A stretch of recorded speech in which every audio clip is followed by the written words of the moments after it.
Removing Bitcoin payments from Steam is a smart move by Valve. It was a huge boon to the cryptocurrency community when Valve began accepting payments in Bitcoin on its game distribution platform Steam over a year ago. But this is all coming to an end, at least for the time being. In a blog post from yesterday, the company announced it will no longer support the popular cryptocurrency as a payment method due to its high fees and volatility in price.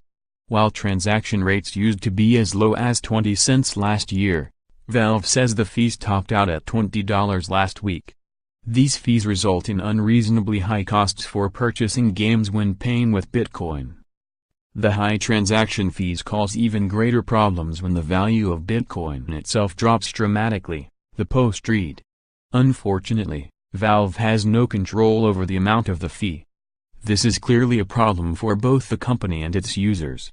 Historically, the value of Bitcoin has been volatile, but the degree of volatility has become extreme in the last few months, losing as much as 25% in value over a period of days, Valve continued.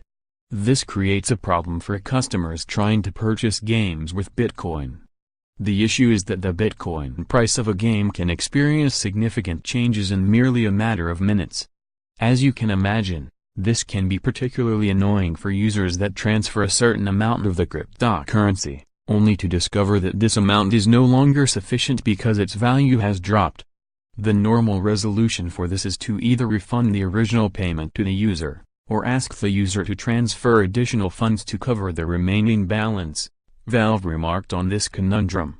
In both these cases, the user is hit with the Bitcoin network transaction fee again.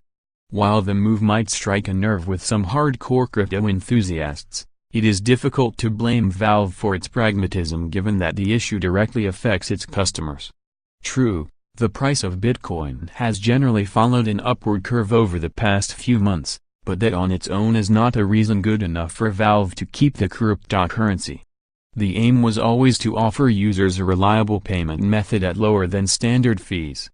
Now that this is no longer the case, the integration is more of a nuisance than a feature. Then, of course, there is the whole issue with Bitcoin's sluggish transaction times and its congested blockchain network. At the time of writing, there are over 135,000 unprocessed transactions. So if you were to place a transaction now, chances are it will take a while before it goes through. Having said this, it's still sad to see a major platform drop support for Bitcoin. But perhaps things will change once there is a better